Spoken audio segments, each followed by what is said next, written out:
Hey kids, welcome to Lesson 17, Building an App, Canvas Painter, Loops on the Canvas.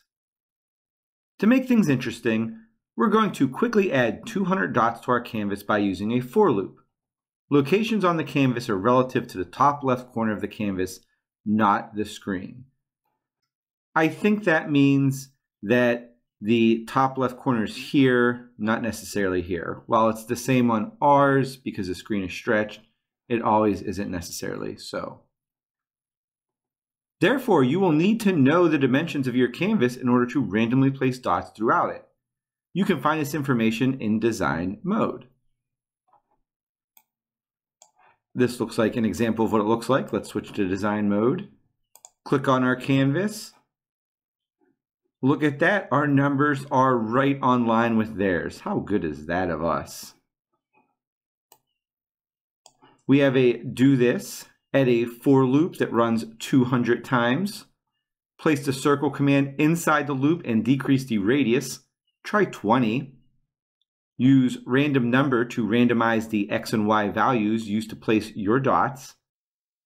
The ranges you select should be the width and height of your canvas. That's that 310 by 380 number. Common mistake alert.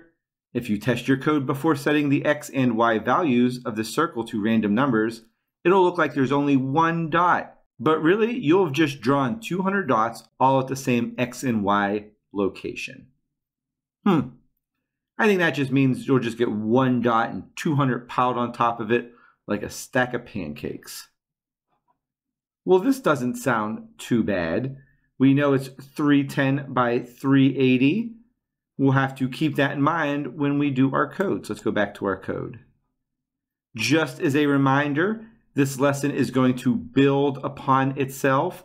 So make sure you get these right so your final project is just that much easier for you. Right now we have our set active canvas, and that is canvas main. That is just this canvas right here. We have a circle that is 160. If you don't remember what this is, if we go to circle, that's 160 in the X, 240 in the Y, and the radius is 200. Well, what do we have to do? Well, I know I'm going to need a for loop. Let's make some space for that. We're going to drag a for loop into here. Right now, it is set for 0 to start at 0, and it's running 4 times. We want it to run 200 times. Let's take that 4 out, put 200. I++ just means add 1 to I over here. We can bring our circle command up here.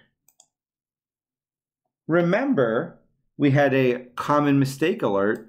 If we just ran it like this, we should get a bunch of dots on the same spot. Let's hit run and see if that's what happens. That is what happened, just one big dot. That means we have to do some random numbers here.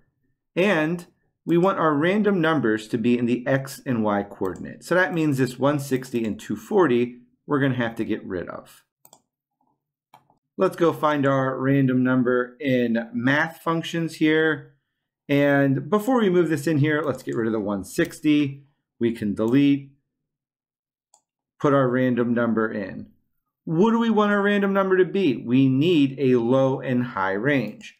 Low, that's going to be 0. What is the high range going to be? Well, in the X direction, it's going to be that 310 number. We're going to put 310 there. We are going to do the same thing for our Y position. Drag a random number in here. And this one is going to be between 0, 0, and what? This one in the Y is 380. We are not done yet. We have to change the radius. Over here they said 20 sounds like a good number. So let's just take off 1 0 and do 20. Let's clean up our lines here a little. There is a missing comma here and our radius over here. Now, when I hit run, I should get a bunch of random dots all over my canvas, much like the example up here. Let's try it out and see what happens. Run. Bunch of random dots. That went really fast. How do we slow that down? We have our turtle speed down here. Reset run. Really slow. This is going to take us forever. Let's speed this up a little. That looks like it's populating much like the example here. Our loop is just running 200 times. I think that's all we needed to do for this lesson. Looking back up here to our do this, we added a for loop that ran for 200 times. Inside the loop, we moved our circle command, and we randomized the X and Y positions using random number and placed the radius as 20. We ran the program, and it looks exactly like the example. I think that's all code.org wanted from us. Let's see if they want anything else. Nope. Good job, kids. I will see you on the next lesson.